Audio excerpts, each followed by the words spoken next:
जय हिंद साथियों, नमस्कार। कैसे हैं आप सब लोग? उम्मीद है सभी अच्छे हैं, लाजवाब, शानदार, ज़बरदस्त, बेहतरीन, जिंदाबाद हैं। और आप सभी की तैयारी बड़ी अच्छी, शानदार, लाजवाब, ज़बरदस्त वाली चल रही होगी। उम्मीद है आप सभी बहुत मेहनत करते हैं अपनी तैयारी को लेकर। देखो, मेहनत से मेरा आशा है हमेशा होता है कि आप सभी अच्छे से सारी क्लासेस जो भी जितनी चल रही हैं, सारी क्लासेस को लें। ऐसा नहीं है कि 2 क्लास छोड़ दी, 3 क्लास छोड़ दी। देखिए, अभी ना आपके सिलेबस की लगभग शुरुआत है। अगर अभी से ही बैकलॉग इकट्ठे हो जाएंगे, बैकलॉग का मतलब चीज़ों को आप छोड़ते हुए चले जाएंगे, तो बड़ी दिक्कत आपके साथ हो जाएंगी। मतलब जैसे जैसे समय बढ़ेगा ना, वैसे वैसे सिलेबस का लोड बढ़ता हुआ रहेगा। इसलिए आपको थोड़ा सा ध्यान से सारी चीज़ों को पढ़ते हुए चलना है। बताएंगे कैसे हैं आप सभी के हालचाल? रिवीजन तो मैं ज़रूर आपका चेक करूंगा। और मेरा आज का प्रश्न आपसे ये है कि मुझे बताइए, एक उड़ती हुई चिड़िया में किस तरह की ऊर्जा है? सवाल आएगा, उड़ती हुई चिड़िया में किस तरह की ऊर्जा है, यानी कि फ्लाइंग बर्ड के पास कैसी एनर्जी होती है। सभी को जय हिंद। दीनानाथ भाई गुड इवनिंग। प्रिंस नमस्कार भाई, नमस्ते। खुशबू जय हिंद। शैलेश भाई, सचिन, सभी को जय हिंद। बहुत बढ़िया, वेरी गुड। सर बहुत टेंशन हो रही है तैयारी की, सिलेबस का। आनंद कोई बात नहीं भाई, सिलेबस भी हो जाएगा, निश्चिंत रहो। देखो, टेंशन करना कोई सोल्यूशन नहीं है। टेंशन किस बात की करनी है मुझे ये बताओ। जब तुमने तैयारी शुरू की होगी तो होश हवास में अच्छे से की होगी ना। ऐसा थोड़ी है कि बस हमने ऐसे ही मौज मौज में कर दी और अब हमें डर लग रहा है, ऐसा थोड़ी है। आपको अच्छे से पता होगा कि हाँ, मैं सरकारी नौकरी की तैयारी में जा रहा हूँ और इसके लिए एक मेहनत चाहिए होगी। और मुझे नहीं लगता कि टेंशन किसी भी बात का कोई सॉल्यूशन है। टेंशन तो तब होती है जब चीज़ें हमारे हाथ में नहीं होती हैं। सिर्फ ये एक वजह होती है टेंशन की, कि भाई मैं चाह के भी उस चीज़ में कुछ नहीं कर सकता, इसलिए मुझे टेंशन हो रही है। ये तो पूर्णतः आपके हाथ में है। आप देखो ना, सिलेक्शन भर भर के होते हैं, क्या सिलेक्शन नहीं हो रहे हैं? बिल्कुल हो रहे हैं। क्या जिनके हो रहे हैं वो आपसे अलग हैं? बिल्कुल नहीं है। फिर किस बात की टेंशन है? सारी चीज़ें हमारे हाथ में हैं। बहुत अच्छा उत्तर आप सभी का आ रहा है, वेरी गुड।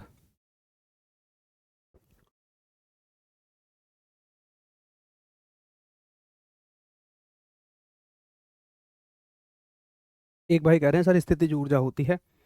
मेरा नाम लीजिए। अबे भाई, तुम्हारा नाम गलत चीज़ के लिए कैसे ले दूं मैं? एक तो तुमने गलत ही उत्तर कर दिया है। हाँ, बहुत बढ़िया। मतलब 85% साथियों के अच्छे उत्तर हैं। इसमें थोड़े से आज गलत उत्तरों की संख्या मुझे बाकियों की तुलना में ज़्यादा नज़र पड़ रही है। देखिए, उड़ती चिड़िया में यांत्रिक ऊर्जा होती है। यांत्रिक का मतलब दोनों तरह की ऊर्जा है, आपकी काइनेटिक भी और पोटेंशियल भी। तो एक साथी कुछ काइनेटिक कर रहे हैं, कुछ पोटेंशियल कर रहे हैं, और अधिकतम साथी दोनों का उत्तर कर रहे हैं। तो भैया जी, थोड़ा सा ध्यान से पढ़ो। कल की बातें आज आपको नहीं याद हैं, तो कहीं ना कहीं बड़ी कमी है, इसको प्लीज़ थोड़ा सा सुधारिए। तो चैप्टर पढ़ रहे हैं हम, कार्य, ऊर्जा एवं शक्ति। तो कार्य एवं ऊर्जा के बारे में हमने बड़े अच्छे से सीख लिया है, और आज बारी है कि हम शक्ति को सीखें। आज बारी है कि हम पावर के बारे में जानें। देखिए, क्या होती है पावर, क्या होती है शक्ति। आओ एक बार जरा देख लेते हैं। पावर को हम दिखाते हैं लेटर पी से। देखो, पावर को समझने के लिए मैं आपसे एक उदाहरण पूछता हूँ। मान के चलो, तुम अपना घर बनवा रहे हो। भाई, जब नौकरी लग जाएगी तो घर आप डेफिनेटली बनवाएंगे, अपना प्यारा सा घर बनवाएंगे। तो मान लो आप घर बनवा रहे हो और आप एक मंजिल ऊपर घर बनवा रहे हो, और आपके घर के बाहर 2 ईंटों के ढेर पड़े हुए हैं, और हर एक में मान लो 100 ईंटें हैं। मान लो ये बहुत सारी ईंटें, ये 100 ईंटें हैं। एक ढेर ये है ईंटों का, और एक ढेर ये है। अब आप 2 मजदूर भाइयों को लेके आए कि भैया इन ईंटों को नीचे से ऊपर छत पर फेंक दीजिए, ठीक है। तो उन्होंने ईंटों को फेंकना शुरू किया। अब इनमें से एक मजदूर भाई थोड़े से बॉडी बिल्डर टाइप के हैं, और बेचारे एक मजदूर भाई जो है वो थोड़े से उम्रदराज हैं, पतले से हैं। तो बॉडी बिल्डर भाई ने ईंटों को 1 घंटे में फेंक दिया, जबकि इन्होंने ज़्यादा समय लिया। तो बताओ, काम किसने ज़्यादा किया? 1 घंटे वाले भाई ने या 2 घंटे वाले भाई ने? बताइए। बिल्कुल भाई, दुखद घटना तो है ये। बड़ी निंदनीय अत्याचार वाली घटना है, दिल को झकझोर देने वाली। लेकिन निश्चिंत रहें, माहौल को देखते हुए सरकार तो पूरे एक्शन मोड में है। फिर भी जिनकी जान गई है उनकी रिकवरी तो कैसे भी नहीं हो सकती है।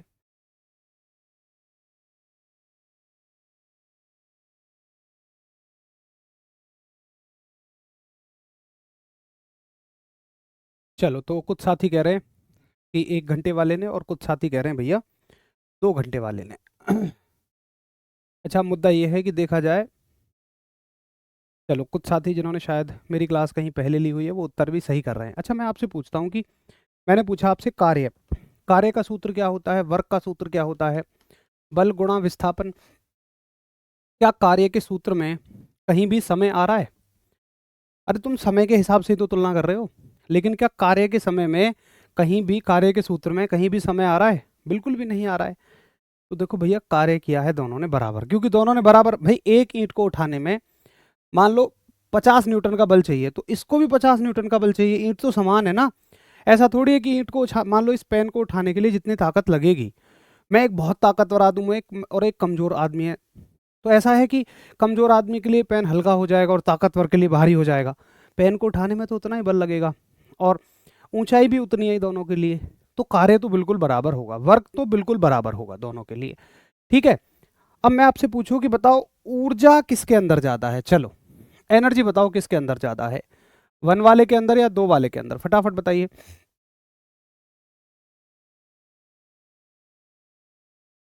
एनर्जी बताइए, ऊर्जा बताइए किसके अंदर ज्यादा है।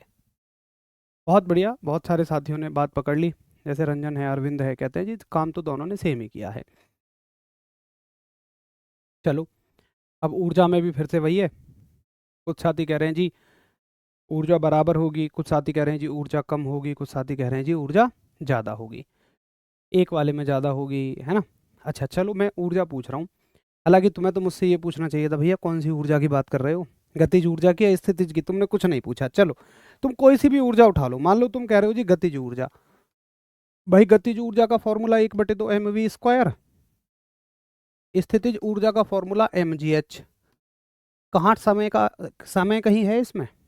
ऊर्जा का आप और भी कोई फॉर्मूला देखोगे ना, समय उसमें भी नहीं आएगा। तो जब समय है ही नहीं, तो फिर ऊर्जा भी बराबर है, एनर्जी भी बराबर है, एनर्जी भी दोनों की बराबर लगी। लेकिन तुम कह रहे हो यार भैया, चलो मैं आपकी बात से सहमत हूं, लेकिन कुछ तो है कि जो इन दोनों में अलग अलग है। अरे भाई, उसका नाम होता है शक्ति, जो तुम्हें अलग अलग लग रही है। देखो, 1 घंटे वाले ने ईंटों को पकड़ा होगा, जल्दी जल्दी जल्दी जल्दी फेंका होगा, और 2 घंटे वाले ने स्लो स्लो फेंका होगा। तो जब आप किसी काम को जल्दी कर देते हैं तो हम कहते हैं ताकत ज्यादा है, शक्ति ज्यादा है।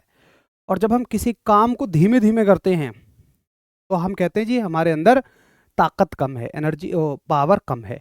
तो तीनों चीजें अलग हैं, कार्य, ऊर्जा और शक्ति। साधारण भाषा में तो हम किसी चीज को कुछ भी कह देते हैं, लेकिन ऐसा नहीं है। तो लिखो, शक्ति क्या होती है, आप अच्छे से याद रखो, एक सूत्र याद रखो शक्ति का, पावर का। कि भाई पावर है कि तुमने कितना कार्य, तुमने कितना वर्क कितने समय में किया, किसी वर्क को करने में तुमने कितना टाइम लिया। मैथमेटिकली क्या कहोगे? मैथमेटिकली कहोगे कि पावर बराबर कार्य बटे समय, W/T। कार्य W है, T टाइम है। परिभाषा कैसे बनाओगे? तो परिभाषा हमने बनानी सीखी है। कार्य के नीचे समय का भाग, तो क्या कहोगे? कार्य की दर। कार्य के नीचे समय का भाग, तो कार्य की दर को शक्ति कहते हैं। Rate of work is called as power. सही है, तो लिखिए कार्य की दर को, कार्य की दर को शक्ति कहते हैं। सही है, मैं इसको हटा देता हूं क्योंकि मुझे इसकी और भी जरूरत पड़ेगी। यानी कि आप लिखोगे rate of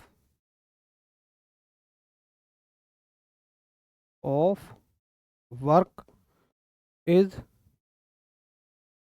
called as power. एक साथी ने मुझसे कहा भैया इसका मात्रक तो बताओ। तो दूसरे ने कहा कि यार तू मात्रक अब भी भैया से ही पूछेगा। अरे एक मात्रक तो इसका सूत्र से निकल जाएगा।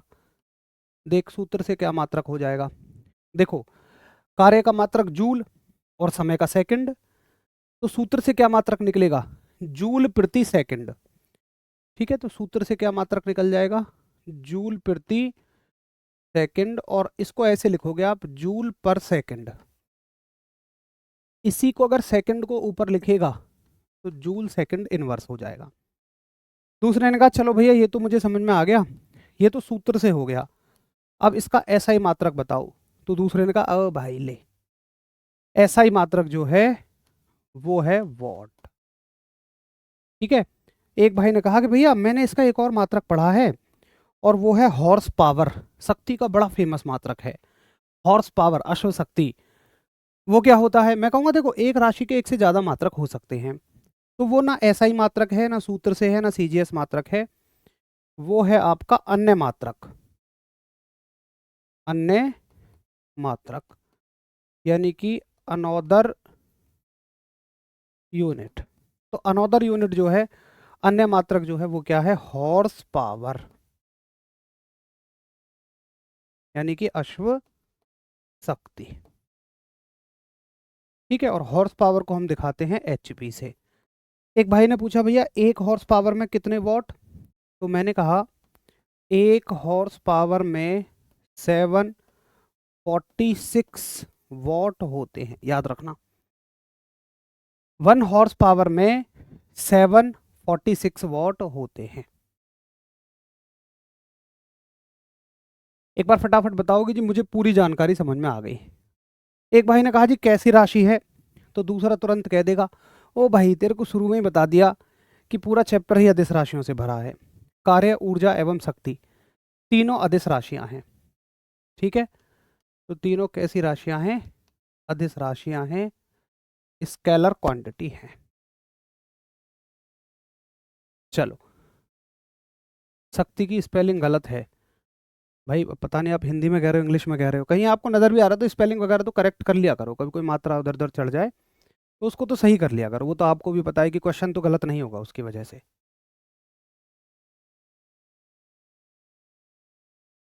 अभिनंदन भाई, कितने लोग लाइव हैं भाई, अभी 3500 बच्चे लाइव है, अभिनंदन, बहुत बढ़िया। तो आपको सिर्फ फैक्ट याद रखने हैं इसमें, सीधी सीधी चीज़ों को याद रखना है कि शक्ति का सूत्र क्या है, इसका फॉर्मूला क्या है, और इसके मात्रक कितने हैं। अब देखो घुमाकर सवाल पूछेगा तो क्या पूछ लेगा, सभी का नोट हो गया, देखो देख एक सवाल पूछेगा, वो कहेगा कि निम्न में से जूल और सेकंड की पावर -1 को क्या कहा जाता है। ऑप्शन होंगे वॉट कहा जाता है, या अर्ग कहा जाता है, या न्यूटन कहा जाता है, या टेस्ला कहा जाता है। बताओ, इस तरह से क्वेश्चन घुमा के पूछेगा, ये घुमा के पूछा गया सवाल है।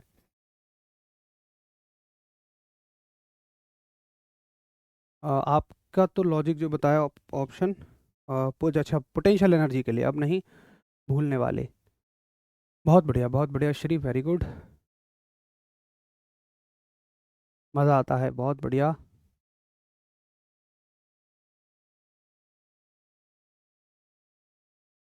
डाइन किसका मात्रक होता है एक बार आप फिर को थोड़ा सा आपको ना रिवीजन करने की ज़रूरत है, बताने को तो मैं 1 सेकंड में बता दूंगा, लेकिन अब मुझे ऐसा लग रहा है जैसे आपको फिर पूरा कुछ भी याद नहीं है पीछे का।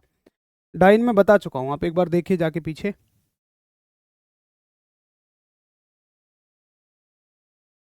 बहुत बढ़िया, तो कर लेंगे ना इसको आप ऐसे करके, ये घुमा घुमा के ऐसे सवाल पूछे जाते हैं, हम लोग बस वॉट याद कर लेते हैं, हम जूल सेकंड इनवर्स को भूल जाते हैं, लेकिन जूल पर सेकंड या जूल सेकंड इनवर्स किसका मात्रक है, ये मतलब वॉट के लिए ही लिखा जाता है, वॉट और ये दोनों एक ही चीज़ है। चलो मुझे समझ में भैया जी, यहाँ तक की बात आपकी आ गई है, ये हो गया शक्ति यानी कि पावर। अब देखिए आगे चलें थोड़ा सा, तो यहाँ तक हो गया आपका कार्य, ऊर्जा एवं शक्ति, वर्क, एनर्जी एंड पावर। अब हमें चलना है अगले टॉपिक पर, अगले चैप्टर पर, और प्यारे भैया और बहनों हमारा अगला चैप्टर है ग्रेविटेशन यानी कि गुरुत्वाकर्षण। तो अगला चैप्टर डाल लेंगे अब, क्योंकि कार्य, ऊर्जा एवं शक्ति का लास्ट टॉपिक बचा हुआ था, और हमारा चैप्टर है अगला ग्रेविटेशन यानी कि गुरुत्वाकर्षण। देखो क्या होता है ग्रेविटेशन, क्या होता है गुरुत्वाकर्षण? समझना थोड़ा सा। ग्रेविटेशन होता है, गुरुत्वाकर्षण होता है।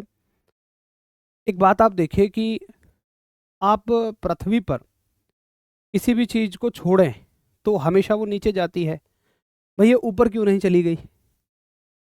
इस बात को किसने खोजा? इस बात के बारे में सबसे पहले सोचा सर इजाक न्यूटन जी ने। शॉर्ट में आप न्यूटन जी कह देते हो, असल में उनका पूरा नाम है सर इजाक न्यूटन। तो न्यूटन जी ने सोचा कि यार आखिर हम एक वस्तु को छोड़ रहे हैं तो ऊपर क्यों नहीं जा रही, ये नीचे क्यों आ रही है? फिर उन्होंने एक बहुत बेहतरीन बात बताई। उन्होंने कहा कि देखो, जैसे ये दो वस्तुएं हैं, सुनो मैं क्या कह रहा हूँ, मैं ये नहीं कह रहा हूँ कि ग्रह है, ना मैं पृथ्वी कह रहा हूँ, मैं कह रहा हूँ दो वस्तुएं। जैसे मान लो एक वस्तु है आपकी ये, और एक वस्तु है ये, तो ये दोनों हमेशा ना एक दूसरे को अपनी ओर खींचेंगी। कोई भी दो वस्तु उठा लो। एक बच्चे ने मुझसे कहा जी जैसे मान लो ये पेन और ये फोन है तुम्हारा, ये भी एक दूसरे को खींचेंगे? मैंने कहा हाँ। तो उसने कहा यार भैया दिखता तो है नहीं, ये लो मैंने रख लिया, बताओ कहाँ नजर आ रहा है कि ये दोनों एक दूसरे को खींच रहे हैं? मैंने कहा छोटे देख ऐसा है कि खींच तो ये दोनों भी रहे हैं, लेकिन ये इतने थोड़े से बल से खींच रहे हैं कि वो तुम्हें दिख ही नहीं रहा। तो छोटे ने पूछा कि भैया दिखेगा कैसे, किस में दिखता है? मैंने कहा या तो एक वस्तु भारी होनी चाहिए या दोनों वस्तुएं बहुत भारी होनी चाहिए, मतलब मिनिमम एक तो होनी चाहिए। तो उसने कहा कि भैया कितनी भारी होनी चाहिए? मैंने कहा जितने बड़े ग्रह, मतलब या तो दोनों वस्तुएं ग्रह हों, प्लेनेट हों, या कोई एक वस्तु ग्रह हो, यानी कि या ग्रह के आकार की हो। उसने कहा अच्छा तो एक उदाहरण बताओ। देखो ये है, मान लो अब एक ग्रह, आप कोई भी ग्रह उठाइए, और ग्रह में सबसे अच्छा उदाहरण पृथ्वी है क्योंकि आप यहाँ हैं, मौजूद हैं पृथ्वी पे। तो अगर आप पृथ्वी और किसी वस्तु को देखें, जैसे मान लीजिए ये एक बॉल है, तो अगर आप पृथ्वी पर कुछ ऊंचाई से बॉल छोड़ोगे, ये पृथ्वी की सतह है, मतलब जहां आपके अभी पैर होंगे ये सतह है, और मान लो ये ऊंचाई है, आप यहाँ से जमीन से इतना ऊपर किसी बॉल को छोड़ रहे हो, तो बॉल नीचे की तरफ आएगी, यानी कि इनके बीच में खिंचाव का बल लगा। तो छोटे ने मुझसे कहा कि भैया अगर दोनों के बीच में लगा, इसका मतलब ये है कि पृथ्वी भी बॉल को खींचना चाहती है, बॉल भी पृथ्वी को खींचना चाहती है। मैंने कहा हाँ। तो उसने कहा बॉल ने क्यों नहीं खींच लिया? अरे मैंने कहा यार छोटे, जब दो पहलवान लड़ेंगे और एक उनमें ताकतवर होगा एक कमजोर होगा, तो ताकत तो दोनों एक दूसरे पर लगाएंगे, लेकिन जीतेगा कौन? उसने कहा भारी वाला। तो यहाँ पर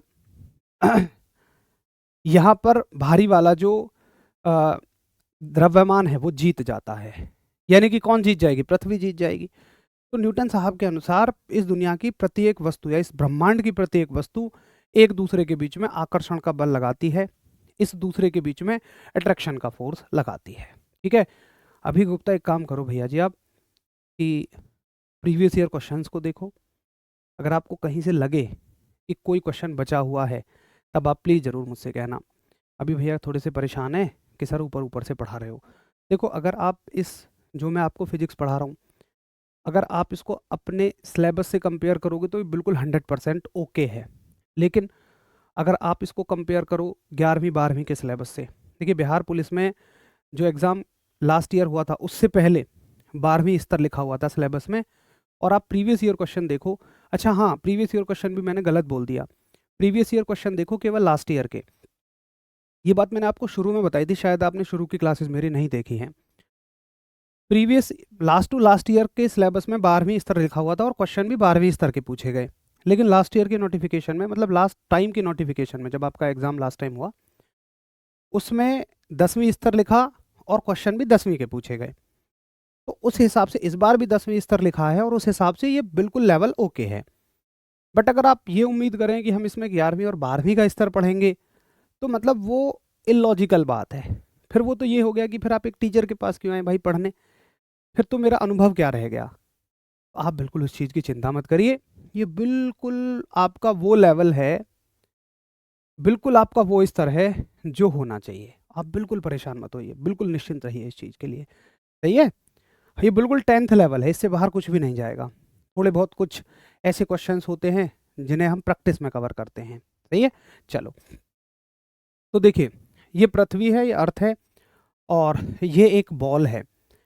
अब ये बॉल जो है पृथ्वी की तरफ खिंचती हुई चली जाएगी, मतलब न्यूटन साहब ने कहा कि इस दुनिया में हर एक वस्तु एक दूसरे की तरफ आकर्षण का बल लगाती है। तो आप कहेंगे कि ब्रह्मांड की प्रत्येक वस्तु,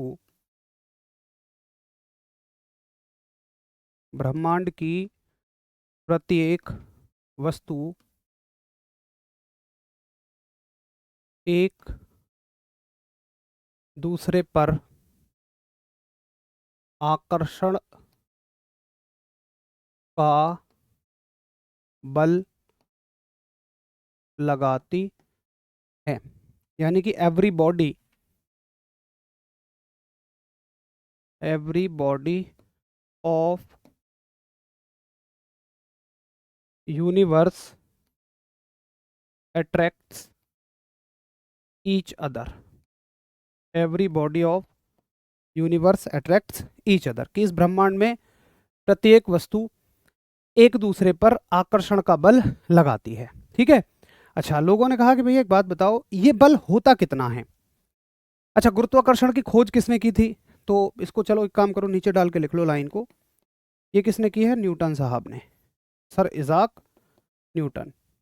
अब मुद्दा उठता है कि भैया ये बताओ कि इसका सूत्र क्या है। लोगों ने कहा भैया इसका सूत्र तो बताओ कुछ, मतलब क्या फॉर्मूला है एक दूसरे के ऊपर बल लगाने का। एक बार थम्स अप करो कि हाँ जी इतना समझ में आ गया और नोट हो गया, फिर मैं अगले पेज पे बताऊंगा आपको फॉर्मूला।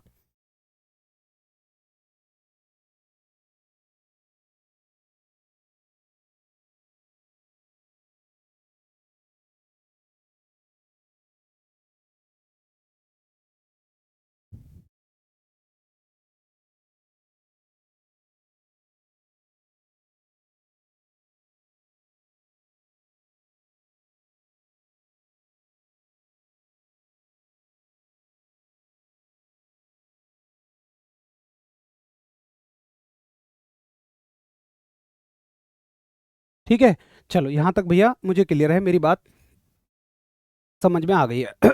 अब सुनो, लोगों ने कहा इसका सूत्र क्या होता है। देखो सूत्र को सीधा सीधा समझेंगे आप, कि मान लो मैं तो कह रहा हूं दो वस्तुएं हैं, चाहे आप इसको कुछ भी समझो, पृथ्वी समझो, कुछ भी समझो, इसको नंबर दे दो 1।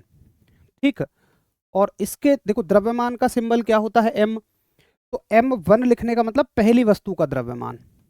m1 भी क्या है? द्रव्यमान ही है, यानी कि इसका मास है। और एक आप जो दूसरी वस्तु ले रहे हैं उसका द्रव्यमान मान लो m2। m2 क्या है? इसका द्रव्यमान यानी कि मास। अब इन दोनों के बीच की जो दूरी है, केंद्र से केंद्र तक की दूरी, उसको हम क्या मान लेते हैं कि भैया जी ये है इनके बीच की दूरी d। ठीक है, डिस्टेंस यानी कि इनके बीच की दूरी d। चलो अब देखो सूत्र क्या होगा बल का। इन दोनों के बीच जो बल लगेगा, फोर्स लगेगा, सीधा सीधा उसका फोर्स फॉर्मूला याद रखो कि F बराबर G दोनों द्रव्यमानों का गुणनफल। ठीक है।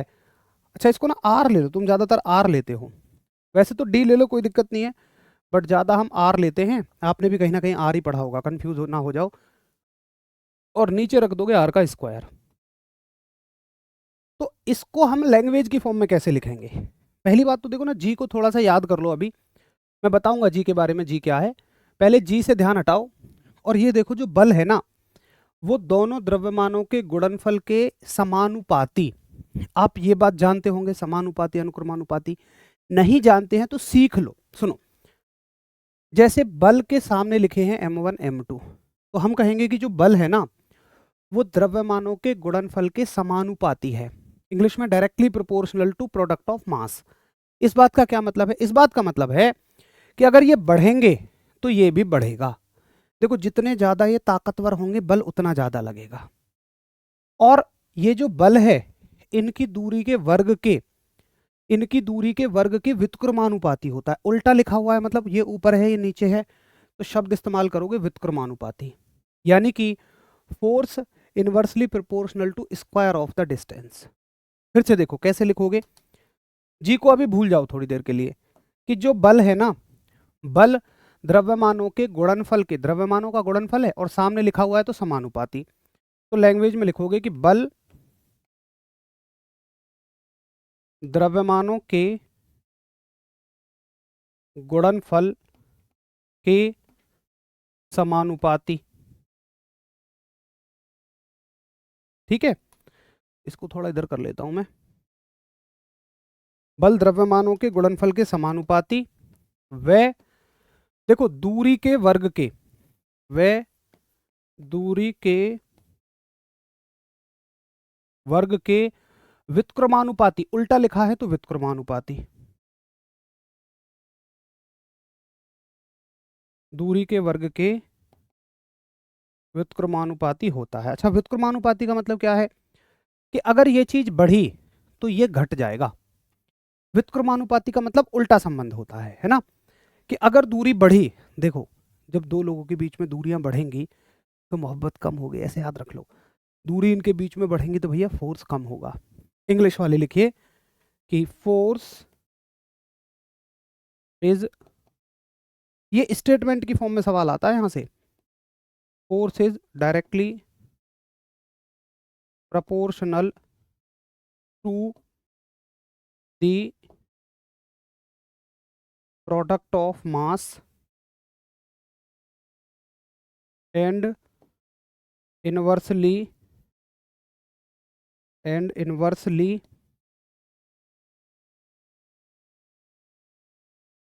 proportional to square of the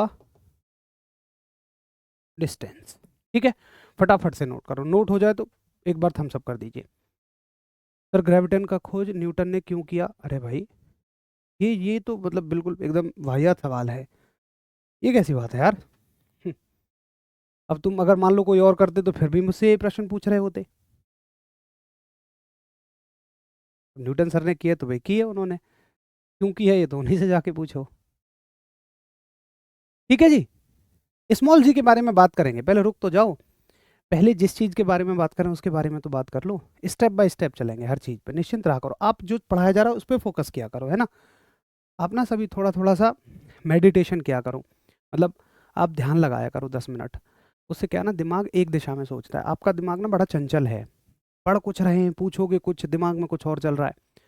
इतना तो आपको भरोसा हो गया कि ये आदमी कुछ छुड़वाएगा तो है नहीं, आपके स्तर पे जितना है उतना सब करवाएगा, है ना जी। चलो अब बात आती है कि भैया बड़ा जी क्या है। आ जाओ बड़े जी की कहानी। तो बड़ा जी है आपका सार्वत्रिक गुरुत्वाकर्षण नियतांक। इसका नाम हो गया सार्वत्रिक गुरुत्वाकर्षण नियतांक। अब देखो इंग्लिश में universal gravitational constant, universal gravitational constant.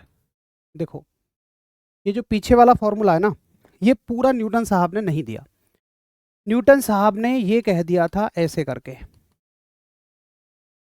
अब हम ना हमेशा कभी भी फॉर्मूले को यहां पर नहीं छोड़ सकते, हमें हमेशा बराबर का निशान लगाना होता है, हमें हमेशा इक्वल्स टू का निशान लगाना होता है, सही है। तो इक्वल्स टू का निशान लगाने के लिए न्यूटन साहब को एक नियतांक चाहिए था, एक कांस्टेंट चाहिए था, बट न्यूटन साहब के पास वो कांस्टेंट नहीं था, वो नियतांक न्यूटन साहब के पास नहीं था। तो न्यूटन साहब ने मदद ली थी इसमें हेनरी कैवेंडिश साहब की। हेनरी कैवेंडिश साहब ने एक नियतांक खोज रखा था, और हेनरी कैवेंडिश साहब ने जब अपना नियतांक जी दिया तब जाकर ये फॉर्मूला पूरा हुआ। कहने का मतलब है कि जो बड़े जी है इसकी खोज न्यूटन साहब ने नहीं की, ये हम गलत पढ़ लेते हैं। ये न्यूटन साहब के फॉर्मूले में बेशक आता है, लेकिन इसकी जो खोज है वो की है आपकी हेनरी कैवेंडिश साहब ने, याद रखेंगे हेनरी कैवेंडिश। ठीक है, अच्छा आगे आगे देखिए बात आती है कि ये है क्या आखिर, बड़ा जी बवाल क्या है। सुनो नाम पढ़ो ना इसका, सार्वत्रिक गुरुत्वाकर्षण नियतांक। हेनरी कैवेंडिश साहब ने कहा कि मैं ना एक अंक बना रहा हूं और ये ऐसा है कि ये सर्वत्र समान रहेगा और गुरुत्वाकर्षण से संबंधित है। एक ऐसा अंक जो नियत रहेगा सर्वत्र यानी हर जगह, जो संबंधित है गुरुत्वाकर्षण से। एक ऐसा नंबर जो कांस्टेंट रहेगा through out the universe, universe का मतलब पूरे ब्रह्मांड में कहीं भी चले जाइए, और ये ग्रेविटेशन से रिलेटेड है। तो गुरुत्वाकर्षण नियतांक एक संख्या है, एक नियतांक है। अंक कितना है वो सुनो, इसका मान कितना होता है, यानी कि ये जो अंक है इसका मैग्नीट्यूड कितना होता है, इसकी वैल्यू कितनी होती है, इसकी वैल्यू होती है 6.67 गुणा 10 की घात -11। और ये संख्या पूरे ब्रह्मांड में कहीं भी चले जाओ आप, चंद्रमा पे देखोगे तो भी निश्चित रहेगी, पृथ्वी पे चले जाओगे तो भी निश्चित रहेगी। बहुत ज़्यादा वैज्ञानिक नहीं बनेंगे हम कि क्या होती है कैसे होती है। देखो गुरुत्वाकर्षण की खोज के लिए तो फिर हमें पूरी बीएससी एमएससी करनी पड़ेगी। यहाँ पर हम सिर्फ उतना पढ़ रहे हैं जितना हमारे काम का है, और उसमें सिर्फ हमसे पेपर से यही पूछा जाएगा, ज़्यादा कुछ नहीं।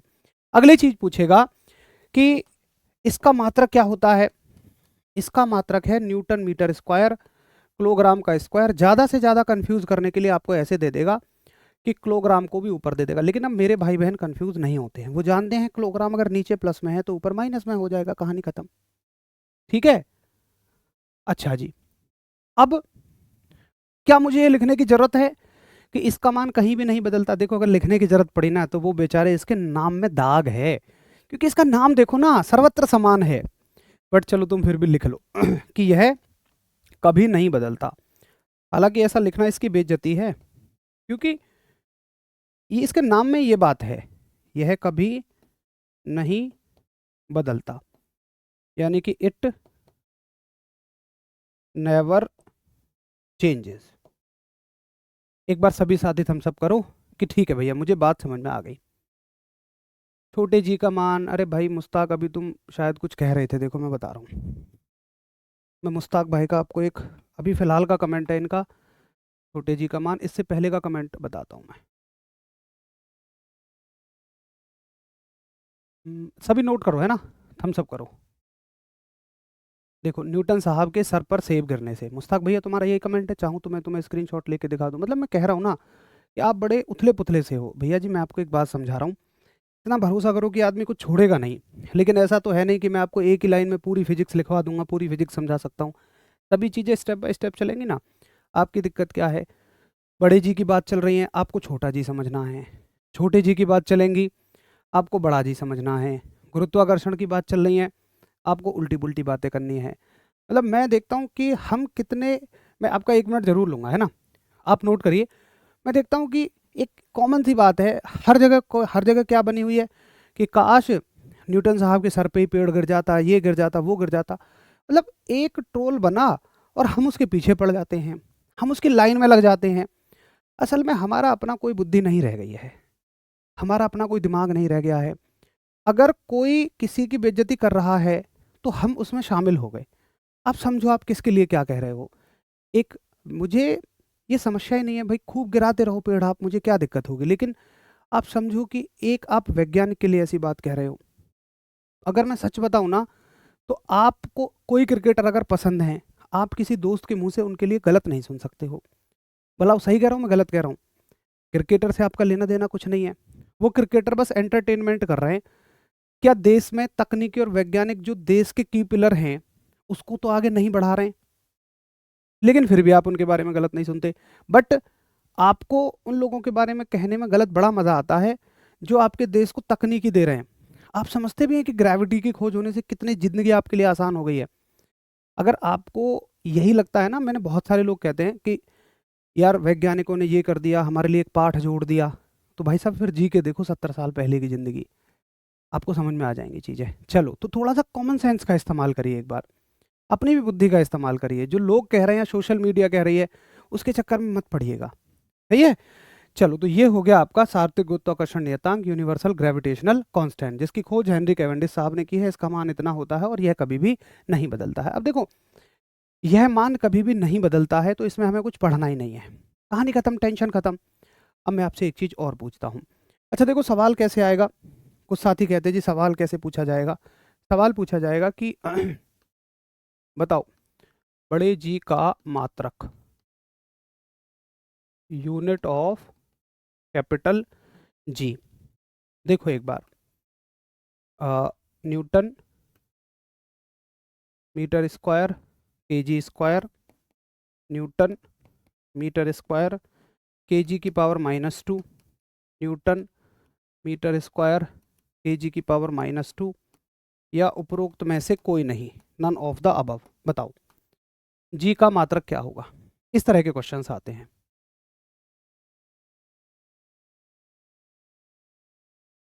सभी के कमेंट आते हैं, हाँ बिल्कुल निश्चिंत रहिए। ग्रेविटेशन का फोर्स ऊपर कहाँ तक है? ये अच्छा सवाल है प्रद्युम्न भाई, ऐसे सवाल पूछो मजा आता है। ग्रेविटेशन का फोर्स पृथ्वी की एक निश्चित दूरी तक है, ठीक है, उसकी वैल्यू एग्जैक्ट हमें याद नहीं रखनी है।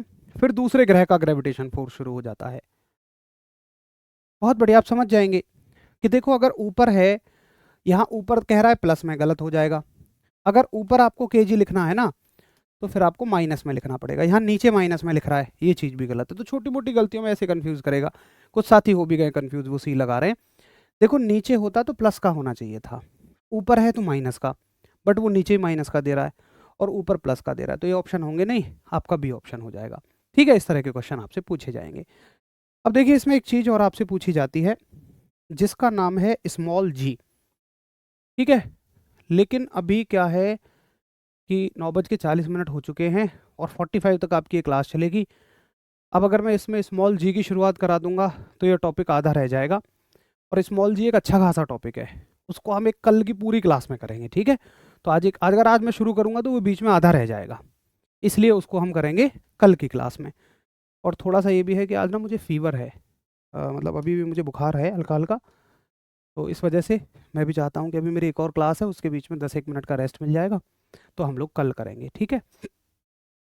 चलो, बाकी अच्छे से सभी साथी अपना बढ़िया से रिवीजन करिए, अच्छे से सारी चीज़ों को पढ़िए।